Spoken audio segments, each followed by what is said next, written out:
My name is Adriaan Mocke, and I'm living here in Swellendam. Life to me is like a pilgrimage. But life is not a bed of roses. So you're going to see my ups and downs, but I couldn't do anything like this alone. I always needed collaborators, people to do it with me. My ancestors came from Domich in Saxony, on the river Elbe, a long way. My stamfather went to Holland during the time of the Dutch East Indian Company. He worked for the Dutch East Indian Company. Why? I don't know. Perhaps there was poverty, perhaps there were stress, religious tension, I don't know why, or adventure. After a time, he became a master builder. He was the builder of the Sendinggestig, the mission church, the first mission church in South Africa, in Long Street in Cape Town. He was also the builder of the Nieuwe Molen in the Alexander Institution, at the Alexander Institution. And above the door of this mill stands Deze molen waren gebouwd deur Johann Gottfried Mocke. He married a free slave in 1771, Maria Plachman.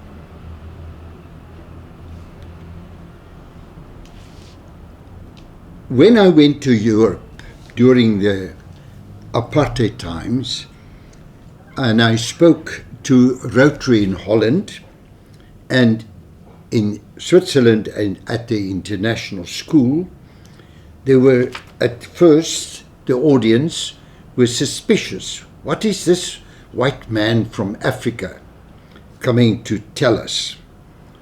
And then to break the ice, I usually then say, look, lily white my hands, but in my veins are the blood of Maria Plachman, the free slave from the Malabar coast.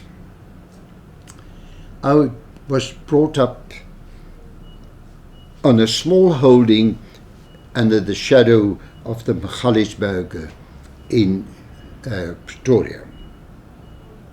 The neighbors were Shangans, living according to their old customs and in their traditional huts. That was the beginning of my interest in ethnology. As a youngster, I think I just went to high school, I was very much influenced by Albert Schweitzer of Lamberine. He was a missionary, philosopher, an organist, and a thinker, a great man. And then the writer Louis Leipold. He opened up a complete new world for me, a world of mystery, of the religion, of other cultures. When I think I was about grade 10, that is then the old standard 8, I went to my mother and I said, I want to leave school now. And three things I had in mind. The one is to go to Hollywood.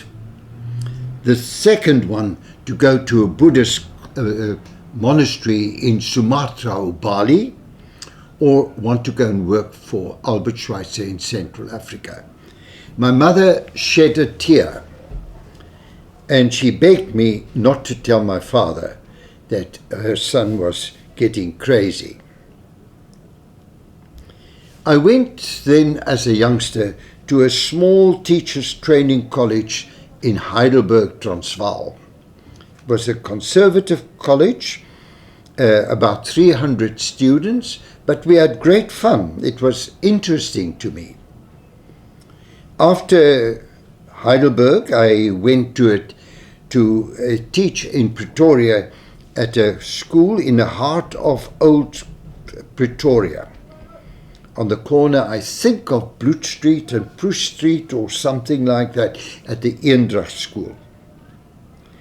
I was very interested in social issues, and I took a course in social studies at the University of Pretoria. Fortunately, I was very fortunate, a bursary to study curative education. They called it in Amsterdam orthopedagogiek at the Amsterdam University. That was a great time. I lived in a hostel near the Leidseplein. On the one side was the foreign police, on the other side was an old man's residence. It was rather depressing, and all the students that were living there came from the Suriname and East Indies. And my best friend came from Java. It was a great time, but I had to work in between. I had to earn some money, so I worked at what you call an epileptic institution at Mierenbos, and during holidays at the UNESCO camps in the dunes on the border of Belgium and Holland. I also worked at a youth hostel for quite a time. But I was poor. I remember walking along the canals, and then the windows are open, the curtains are open, and you look inside the lounge of the wealthy Dutch people, and I saw a Persian carpet over the table, nice chocolate, coffee, and thick cigars. And I said, one day when I can afford it, I also want that. And now when I really want to be smart, I smoke a cigar and I have a Persian carpet over my table. Now, that was... back in South Africa, I worked for the Christian Brothers, the Irish monks brothers, teaching order. And I served on the editorial staff of the Brug, a dialogue paper between Catholics and Calvinists. And then I had a year of great bliss and fun. I worked for NTO. That was a youth group of national theatres. We went to high schools and teachers training colleges all over South Africa. It was an ensemble group, following the ideas of Bertolt Brecht. He had a theatre in East Berlin. He was the writer of the Caucasian Chalk Circle and The Good Women of Szechuan, and Joan Littlewood. I still can't remember if East or West London are the poor parts of London, but she had a theatre there. And that was wonderful time. Then, for a year, I decided I'll go and work with handicapped children for 18 months at the Rudolf Steiner School as a co-worker.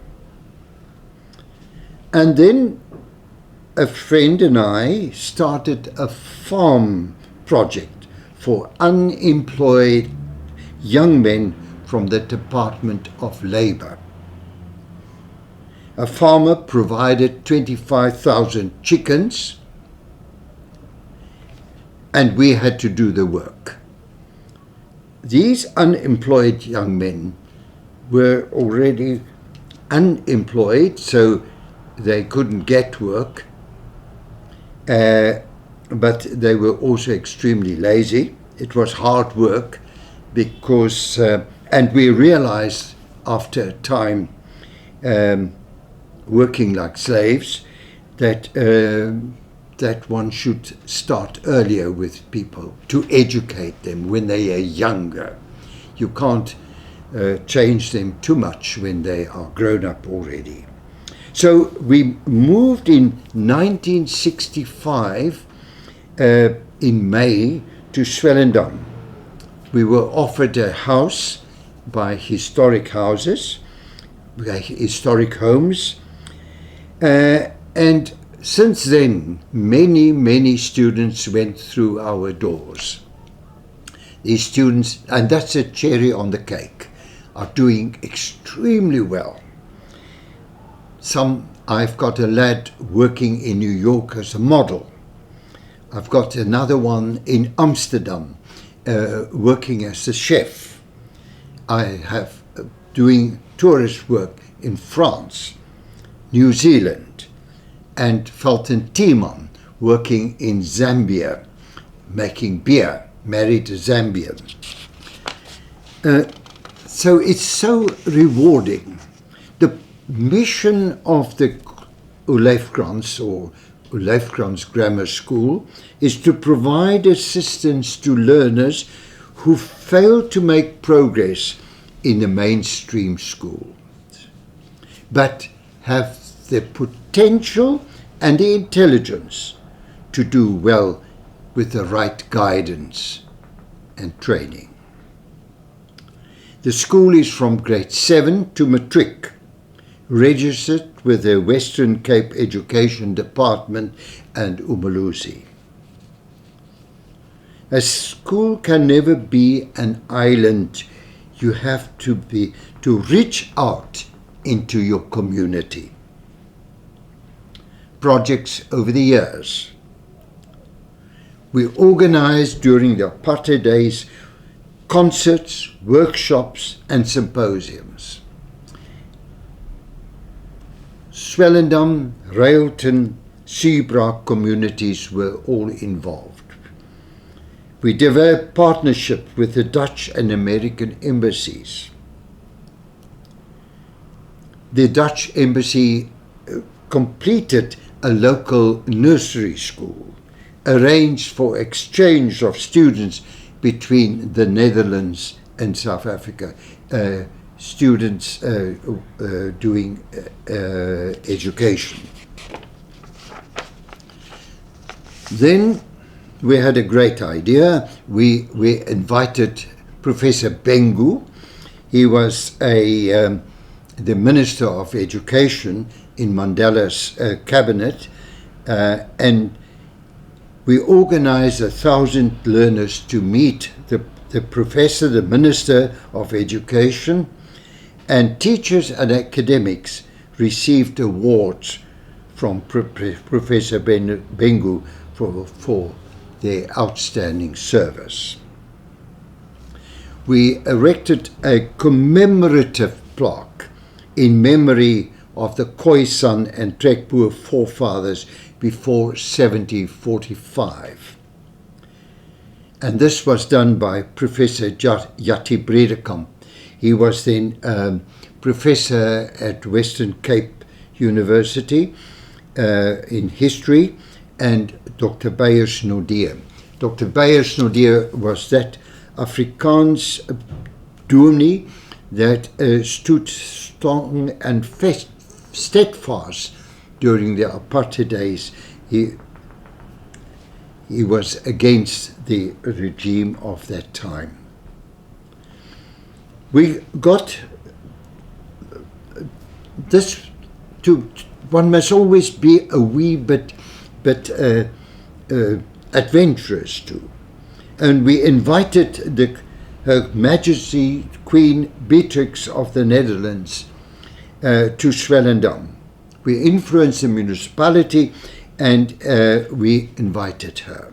Her Majesty graciously, we received a wonderful letter from her, declined the invitation to attend the function. Die Algemene Dagblad Rotterdam sent out a reporter who wrote a charmingly humorous article on me and the Swellendam community. And I'm going to read it in Dutch. Swellendam, Zuid-Afrika. Meester Adriaan, and just watch this, is so een charmante, elegante, door en door aardige man, die niets liever wil dan de banden opnieuw aanhalen tussen sy staatjie en het huis van Oranje. Nietemin weigerde koningin Beatrix hem te ontmoeten. That was a disappointment. We tried again when she was invited by Mandela, but then she preferred to go to the Ruperts for the weekend and not to Swellendam. Back in the black tie function, we also do things very smartly at times. The Swellendam commemorative lectures to commemorate the rejection of the authority of the Dutch East Indian Company by the Swellendam Patriots in 1795. These were great functions. We've done it many years, and we invited excellent speakers and important people to come and do these lectures. Then we have done a lot of community and environmental projects. We made it clear that there was not a great deal of money available for sponsoring these projects. Therefore, manpower, tools to be provided by the community in order for the projects to succeed. We created an indigenous herb garden. We upgrade Queen Street in Railton by planting trees, cleaning, painting, and forming street committees and have fun projects for children, cleaning up, and that was a great success. And then we clean up Edelweiss Park and form a neighborhood committee. I still remember, and that is important when you do this sort of work, that you also take into account what the people also want. And I decided, Edelweiss, that sounds so much like Heidi up in the mountains in Switzerland. And I said, can't we get a nice name for an indigenous name? No, they said, Edelweiss it is, and it shall be Edelweiss. So it's still today Edelweiss Park. We got a prize from a couple of thousands of rand from the Department of Education for our success story. And then we restored a house, the oldest house in Railton, that was built in 1922 by grandfather Oupa Bloemfontein. This was built in the vernacular style.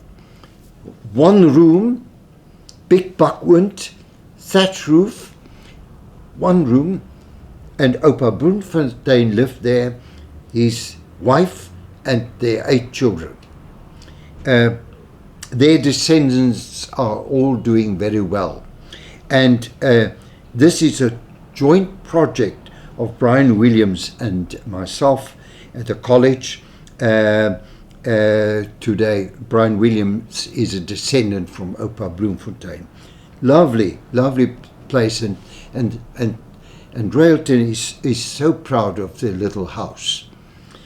Then we had an idealistic idea, a self-help project, to plan and bring about and establish communities along the Orange River based on the Israeli kibbutz and mushaf idea. It was supported by the Department of Water Affairs and Agriculture, but unfortunately squashed by the Department of Labor. So that didn't work out. We had short and successful projects like Seabrook.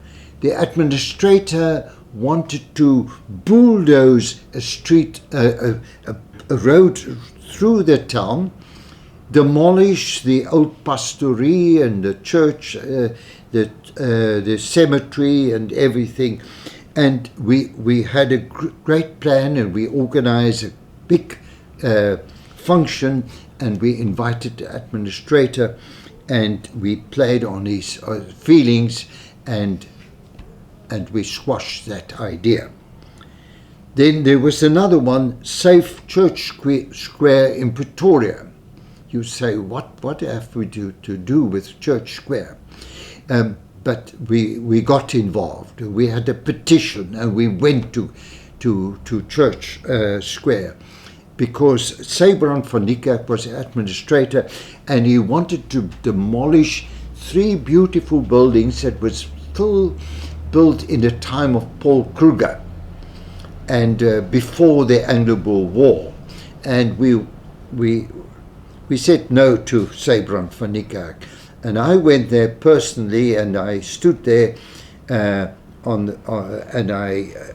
I said to the students there, if they come with those bulldozers, you go and lie in the street in front of the bulldozer, and you don't move.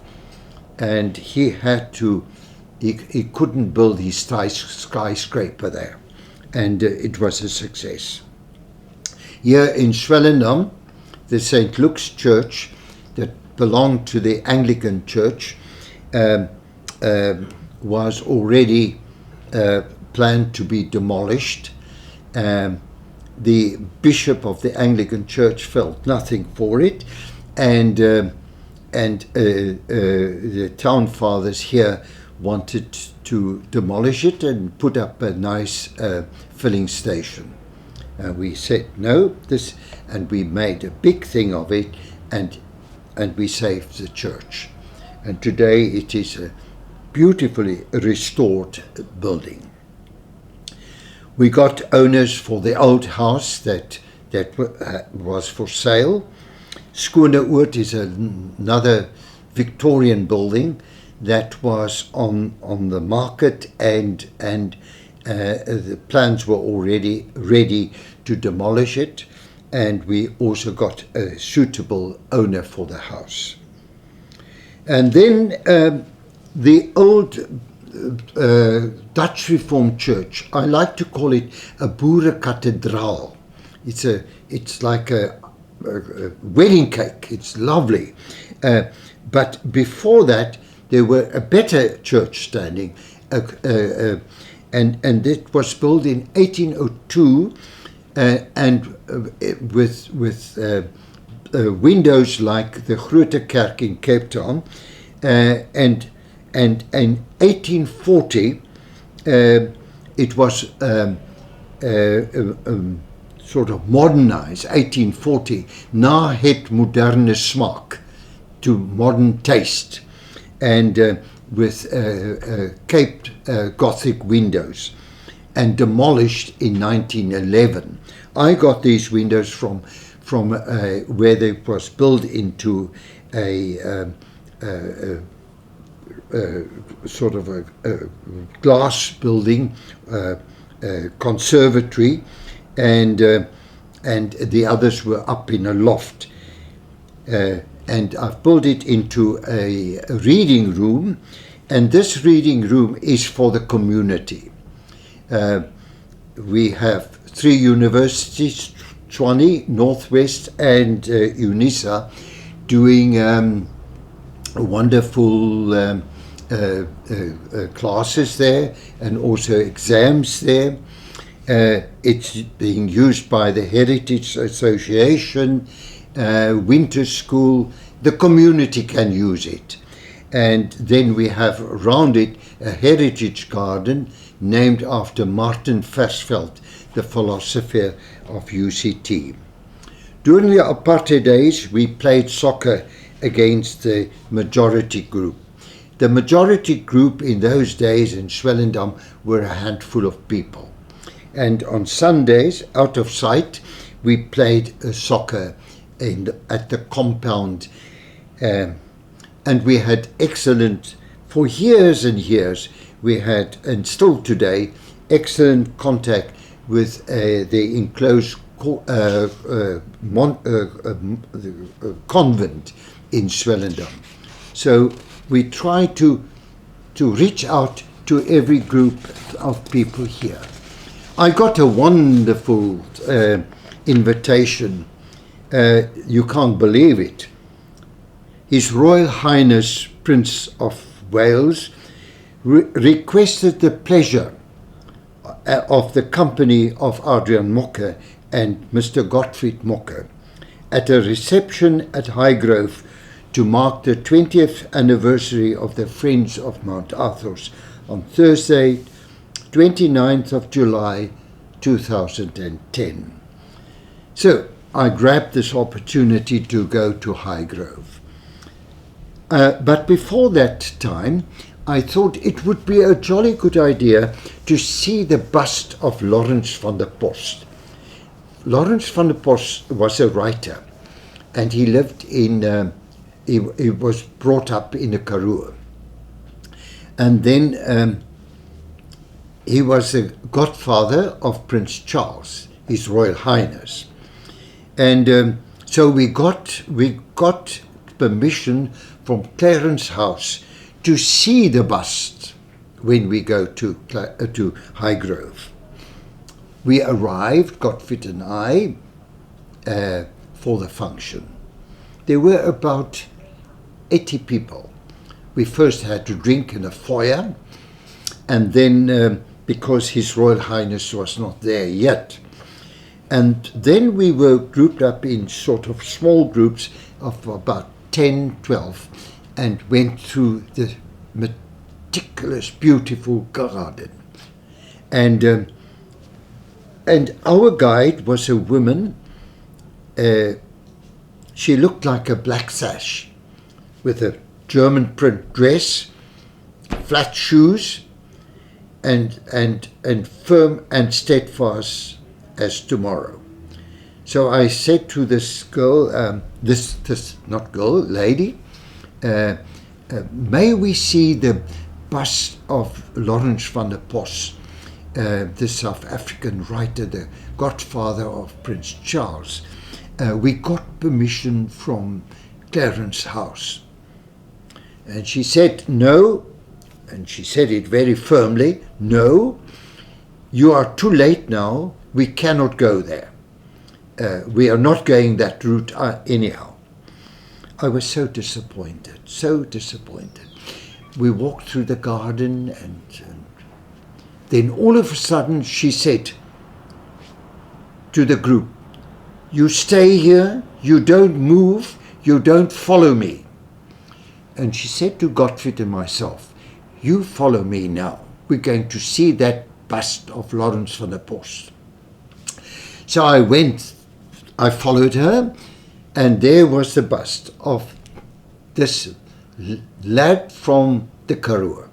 And I put my hand on his head, and I spoke in Afrikaans to him, and I said, here you are, Lawrence van der Post, South African boy, and to think, here you are, the patron of His Royal Highness. She said, what are you saying? I said, don't worry, I spoke to him and not to you now.